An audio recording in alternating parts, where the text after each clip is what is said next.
There's a moment that comes quietly in life. Maybe when you wake up and your knees don't quite want to move, or when you feel that little catch in your hip as you climb the stairs. It's not pain exactly. It's more like your body whispering, "Hey, I'm getting older." Not long ago, we shared a video about animal-based foods that help rebuild collagen and soothe aching joints. The response was overwhelming. Thousands of thank you notes, stories, and messages of hope. But buried in all those comments were a few gentle, heartfelt words that I couldn't forget. They said, "What about us, the vegetarians? Do we still have a chance to heal?" That question stopped me. It wasn't just about diet. It was about belonging, about wanting to care for your body and the planet, without having to choose between the two. So today, this message is for you. For those who choose kindness in the way you eat, yet long to walk again without stiffness, to feel the strength return to your legs, to wake up and greet the day without that quiet ache reminding you of time. Yes, your joints can heal. You don't need meat to rebuild your strength. You need knowledge, the kind that nature has been whispering to us all along. And to help us uncover that wisdom, we turn to a remarkable voice, Dr. Shigeaki Hinohara, who spent 70 years healing others and proving that the laws of nature never abandon those who listen. Dr. Hinohara once told me something I'll never forget. He said, "Think of your joints not as bones and tissue, but as a bridge, an old stone bridge that has carried you faithfully for decades." That image stayed with me. A bridge doesn't break overnight. It weathers storms, seasons, footsteps, time. The stones loosen, the mortar cracks. Not because it's weak, but because it has served so long. And here's the truth he shared. You can rebuild that bridge. You don't need rare ingredients or youth or even meat. What you need is wisdom, nature's blueprint for repair. That blueprint begins with a single instruction, what Dr. Hinohara called the activation signal. It's the command that tells your body, "Wake up, it's time to repair." And one of the most beautiful plant-based sources of that signal, the red bell pepper. But here's the part most people miss. After 60, your body doesn't want you to push harder. It wants you to treat it kindly. So instead of eating raw peppers, roast them gently or let them simmer in a warm soup. Cooking doesn't destroy their nutrients, it unlocks them. Inside that soft, sweet pepper is vitamin C, nature's key to collagen. It's the spark that tells your body to link amino acids, proline, lysine, into strong, flexible collagen fibers. Without that spark, the materials are there, but nothing connects. So if your knees feel stiff, your legs weaker, maybe it's not age. Maybe your bridge is just waiting for you to send that first signal, the signal to begin rebuilding. Every great blueprint has more than one instruction. After the body receives its activation signal, the call to rebuild, it needs direction, because even the best materials can't do their job if they end up in the wrong place. Imagine this. You're repairing that old stone bridge. You have the finest bricks, the best mortar. But if the workers stack them on the wrong side, your bridge stays broken. That's what happens inside the body when calcium loses its way. It's a strange, silent paradox many older adults live with. Thinning bones, and yet calcium piling up inside the arteries, hardening what should stay soft. The bones grow weaker while the blood vessels turn to stone. Dr. Hinohara called this the calcium paradox, and he taught that the secret guide to solving it lies in one extraordinary food, natto. Now, if you've never heard of natto, It's a traditional Japanese dish made from fermented soybeans, sticky, stringy, and, let's be honest, a little unusual for a Western palate. But inside that humble bowl lies vitamin K2, one of the most powerful nutrients nature ever designed. Vitamin K2 is like the traffic officer for calcium. It tells the mineral, "You don't belong in the arteries, go home to the bones." Two special proteins make this possible. One clears calcium from the blood vessels. The other draws it deep into your skeletal frame, where strength is born. It's not just nutrition, it's navigation. And when calcium finds its rightful home, your body doesn't just heal. It remembers how to move freely again. Once the blueprint is in place, the activation signal from vitamin C and the guiding signal from vitamin K2, the next question is simple. Where do we find the materials to rebuild the bridge? Dr. Hinohara smiled when I asked him that. He said, "Every bridge has a keystone, the one stone that locks the entire arch together. Without it, everything else collapses." For the human body, that keystone is a forgotten gift from nature. Amaranth, an ancient grain once cherished by civilizations long before ours. I remember a patient named Margaret.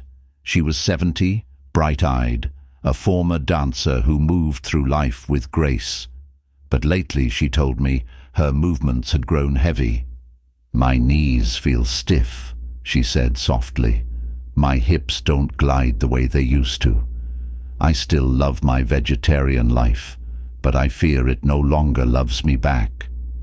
Dr. Hinohara didn't tell her to abandon her principles, only to add a small bowl of warm amaranth porridge to her mornings, 3 or 4 times a week. A month later she returned, not walking, but almost gliding. "The stiffness is still there," she said, "but it's only a whisper now." The secret lies in lysine, a rare amino acid abundant in amaranth.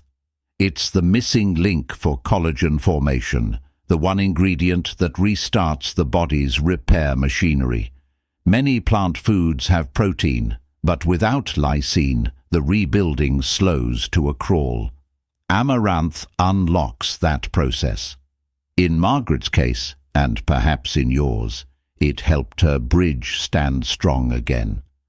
After the keystone is set, after amaranth begins to restore the arch of strength, there's still one more secret to keeping that bridge steady. Because even the strongest stones need something to hold them in place, something humble, patient and faithful. That something is the mortar.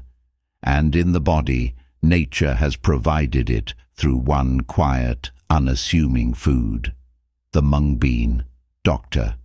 Hinohara once smiled and said, "The older body doesn't need more power, it needs more peace."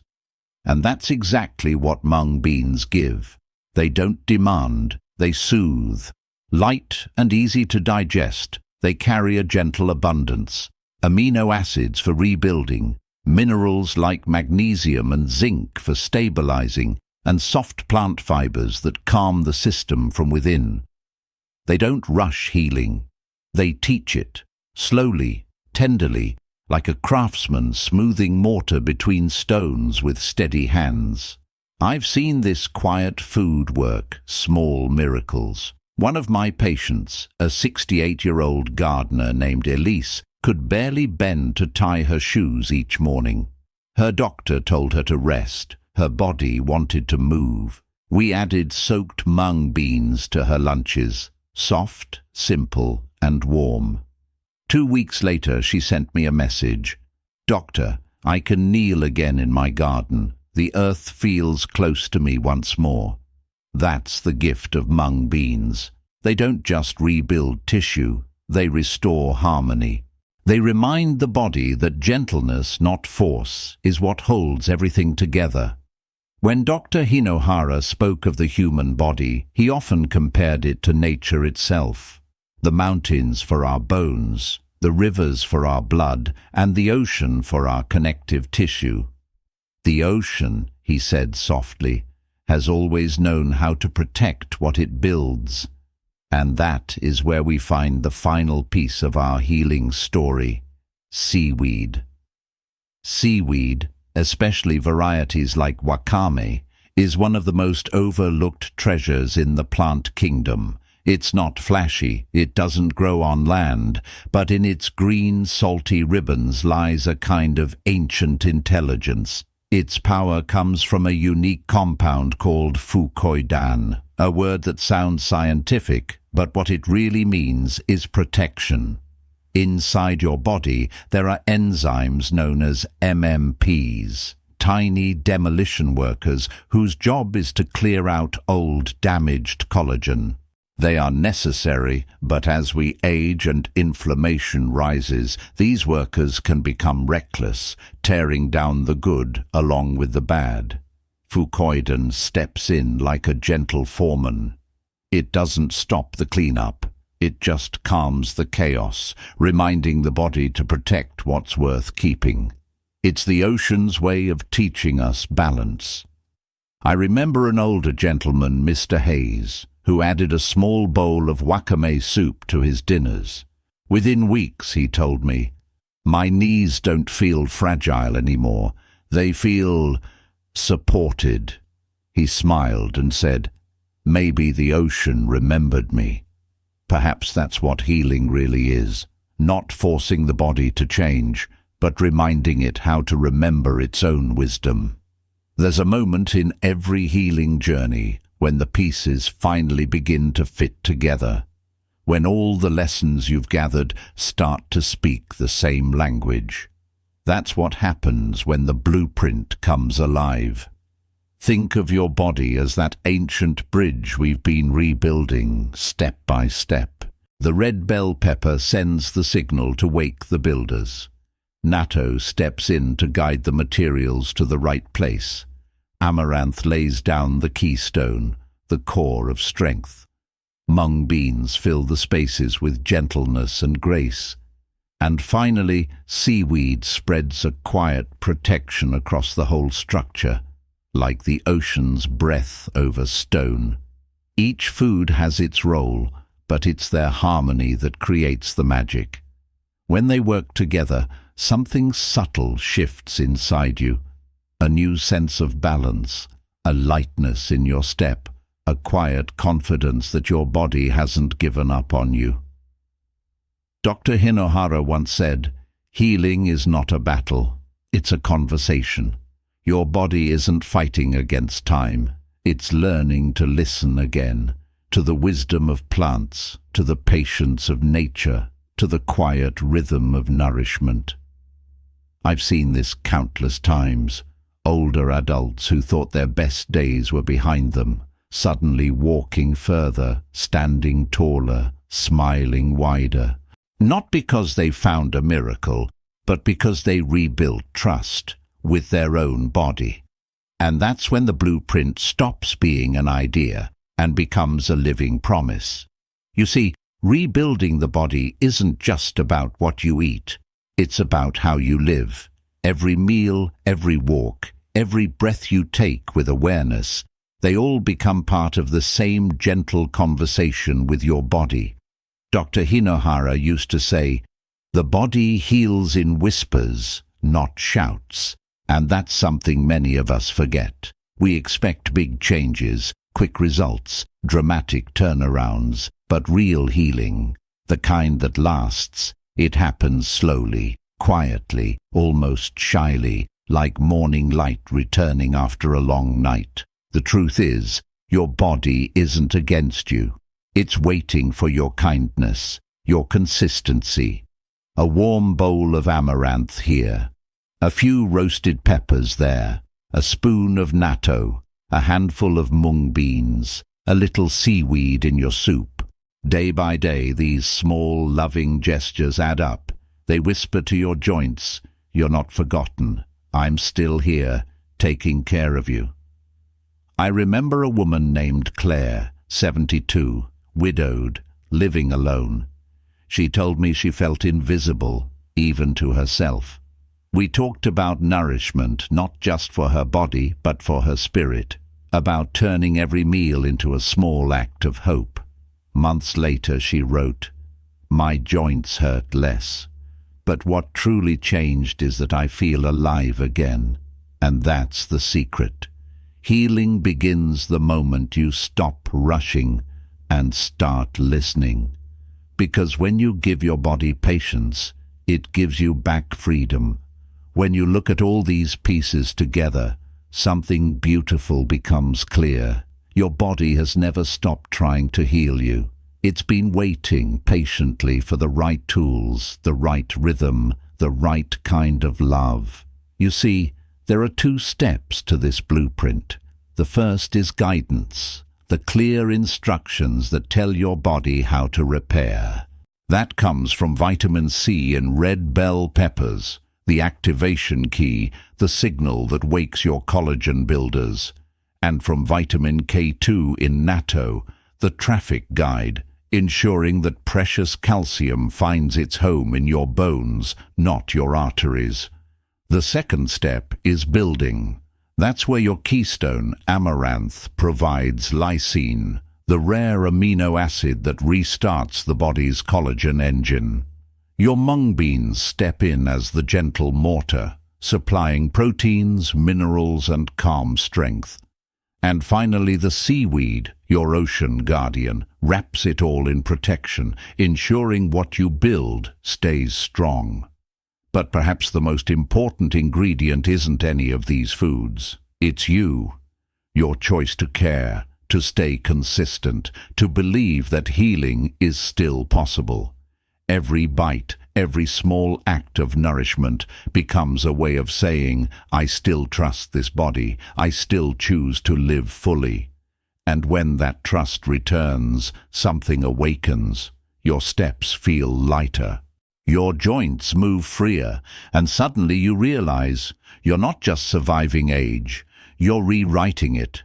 So here we are, at the final chapter of our journey, and if you're still here, listening, I want you to take a deep breath with me, because the fact that you're here, still curious, still open, still willing to learn, that alone means your body has not given up on you, and neither should you. You see, your body is not a broken machine that needs fixing. It's a living memory, a bridge that has carried you across laughter and heartbreak, across years of love, loss, and discovery. Yes, the stones may have loosened, the arches may creak now and then, but that bridge still stands. It's still strong beneath your feet, and every small act of care you give it, a thoughtful meal, a gentle walk, a quiet stretch, is another stone placed in restoration. Think of what you've learned along the way. The red bell pepper unlocking your body's repair signal. Natto guiding calcium to where it belongs. Amaranth, your keystone of strength, rich in lysine. Mung beans, the mortar that brings stability and calm. And seaweed, the ocean's silent guardian, protecting all you've rebuilt. Each of these gifts from nature carries not just nutrients, but wisdom. They remind us that healing is not about rushing. It's about remembering. Remembering that the body and the spirit were never separate. They're 2 parts of the same story, learning to speak again in harmony. I once asked Dr. Hinohara what he thought the secret of lifelong health really was. He didn't mention vitamins or exercise routines. He simply said, to keep living, you must have something, or someone, to care for. And I think that's true not only of the people we love, but of ourselves. To care for this body, to feed it wisely, move it gently, rest it fully, that's an act of love. And love, at any age, is still the most powerful medicine there is. Maybe tomorrow morning you'll pour yourself a small bowl of amaranth, or roast a pepper until it's tender and sweet. Maybe you'll stir a bit of seaweed into your soup, or try natto for the very first time. It doesn't have to be perfect. Healing doesn't need perfection, only presence. As you begin this new chapter, I hope you'll remember one thing. You are not too old to heal. You are not too late to change, and you are never too far gone to begin again. So, walk gently, eat kindly, listen to your body's whispers. They're not complaints, they're invitations, because inside every ache, every stiffness, every fragile moment, there's still life, still movement, still you. The bridge was never broken. It was only waiting for you, patiently, lovingly, to begin crossing it again.